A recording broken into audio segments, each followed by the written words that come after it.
ایک بزرگ تھے، وہ حضرت رابعہ بصریہ کے پاس آئے، را کر کہنے لگے اے رابعہ مجھ سے کچھ درہم لے لو، کچھ دینار لے لو، صبح شام آپ کا رب کی بارگاہ میں گزرتا ہے، صبح شام سجدے، رکوع، دن میں روزے، رات کو قیام اللیل اور نہ جانے کیا کیا عبادات اور ریاضات، تلاوت قرآن، دین سیکھنے اور سکھانے میں ہی صبح و شام مشغول رہتی ہیں، کچھ درہم مجھ سے لے لیں تاکہ آپ کا گزر اوقات ہو سکے، تاکہ آپ کے گھر کے معاملات چل سکیں، کچھ پیسے لے لو۔ اور بعض کتابوں میں آیا کہ 4000 درہم لے کے سیدہ حضرت رابعہ بصریہ کے پاس وہ شخص آیا کہ مجھ سے 4000 درہم لے لیجئے اور اپنے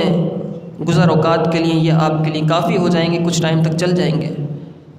تو حضرت رابعہ بصریہ نے منع فرما دیا، آپ نے فرمایا نہیں، ہم نہیں لیں گے،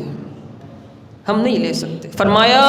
میں تو وہ ہوں کہ بس رب کی رضا چاہتی ہوں،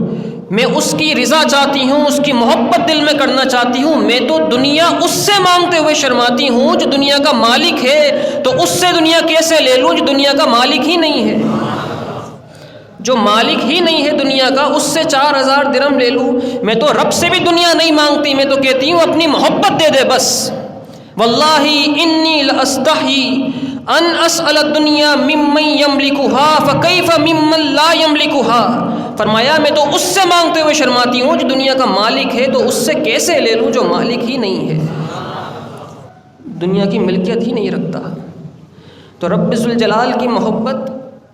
اس کا ارادہ کریں، اس رب کی رضا چاہنے کے لیے اپنے صبح و شام کو ٹٹولے ہیں، دیکھیے کہ یہ سال کس طرح گزرا۔